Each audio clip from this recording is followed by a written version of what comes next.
Pagmata sa pagkaaga, Diyos an inutunta, Diyos bago an gabos. Pagpangadi sa pagkaaga, paghurup-hurup, asin pagsanto rosaryo, uya na ang programang Diyos bago an gabos. Diyos maray na aga, sino ka boss mga katiwala. Welcome digdis sa tuyang programa na Diyos bago ang gabos. Ini po si Father Kevin po na share kita magilibanan ngunyan na semana. Una niya to an sa tuyang programa sa paginin pagpangaji asin manining pag-unambitan kan sa tuyang salmo. Sa ngaran ka nama, kan Aki, kan Espiritu Santo. Amen.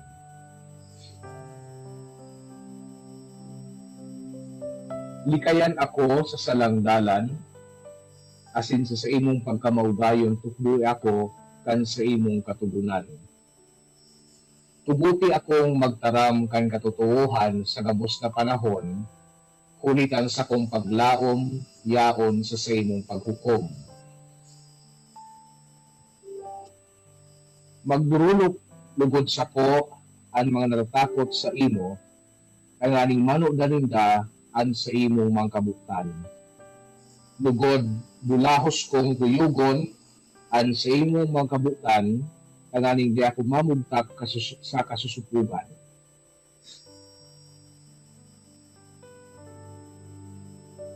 Naghihipa ang mga tampalasan, tanganing gananon ako, alagad nagurup-urup ako kan sa imong katugunan.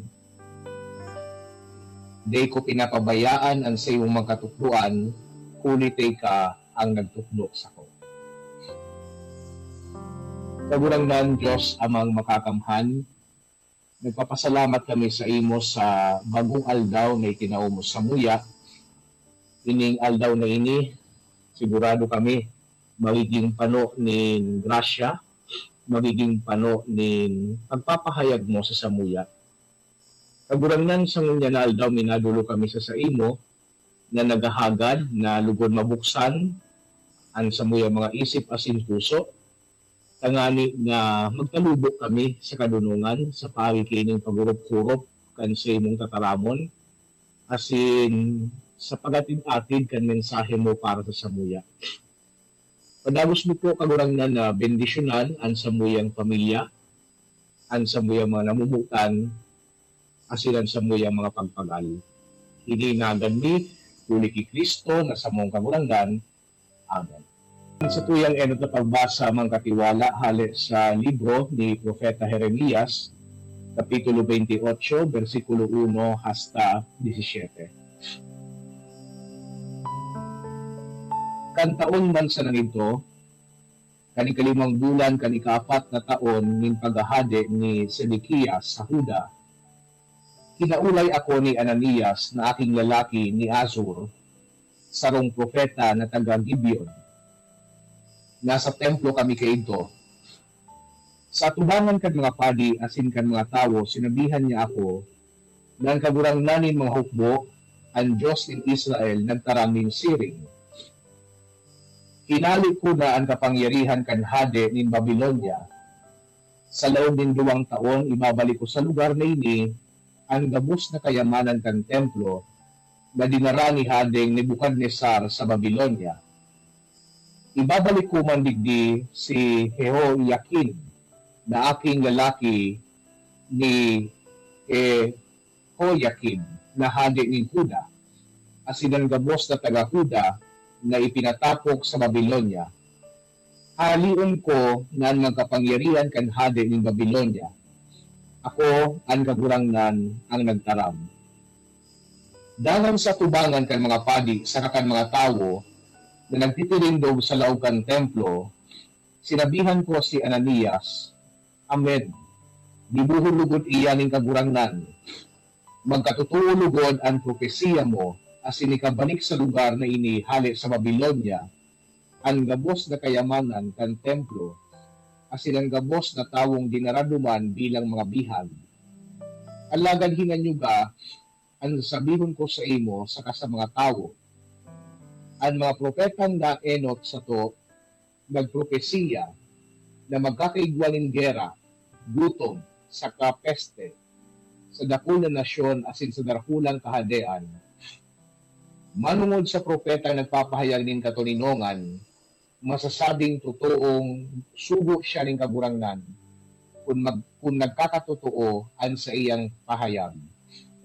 Dangan kinua ni Ananias ang sakal sa luong ko, binari, saka nagsabi sa tubangan kan mga tawo, ang kagurangnan nagtaram, na araw kay ni ang gigibuhon niyang pagbari sa sakal na ibinugtak ni Hading Nebukadnesar sa luong kan gabos na nasyon.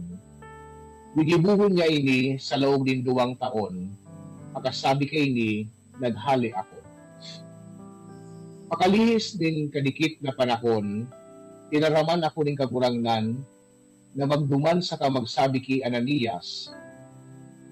Nagtaram ang kagurangnan na kaya mong barion ang kahoy na sakal, ang lagadribayan niya iyan nilansang na sakal. Nagtaram ang kagurangnan ng mga hukbo ang Diyos din Israel, nabubugtakan niya nilansang na sakal ang gabos na nasyon na ini, asin maglilingkod sinda kay Hading Nebukadnesar ng Babylonia. Sinabi ng kagurangnan na papaglingkodon niya kay Nebukadnesar maski ang mga lalaw na hayop.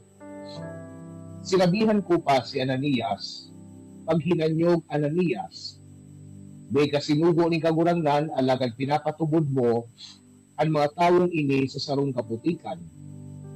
Kaya nagsasabi mismo ang kagurangnan na hahaleon kanya sa ibabaw kan daga. Sa taon na ini, magagadan ka ulit na tinaraman mo ang mga tao na magrebelde sa kagurangnan. Dangan nagadan si Ananias kanikapitong bulan kan taon na ito. Ang sa tuyang ebanghelyo mga katiwala, hali sa ebanghelyo susuki San Mateo, Kapitulo 14, versikulo 13 hasta 21. Kan maaraman ni Jesus ang nangyari kay Juan, naglunad siya sa sarong sakayan pasiring sa sarong lugar na siblag sa mga tao.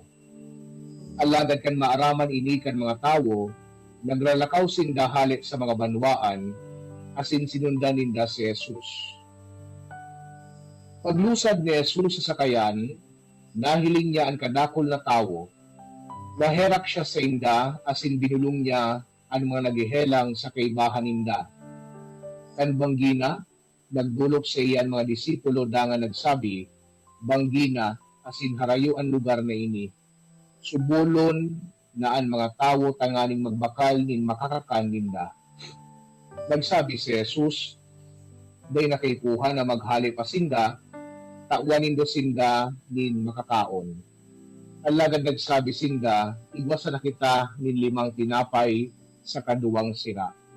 Darahanin do sako, ang sabi ni Jesus. Pinagbutak niyang magturukaw ang mga tao sa duot, dangan kinuan niya ang 5 tinapay sa kaanduwang sira. Nagtingkalan siya sa langit, asin nagpasalamat. Binaraak niya ang mga tinapay sa katinao sa mga disipulo, dangan itinauman kan mga disipulo sa mga tao. Nagkarakanan gabos asin nagkabarasog. Pagkatapos, tiniripon kan mga disipulo ang mga natada, asin 12 basket pa ang napano. May 5,000 lalaki ang nagkatan, may kabilang ang mga bayan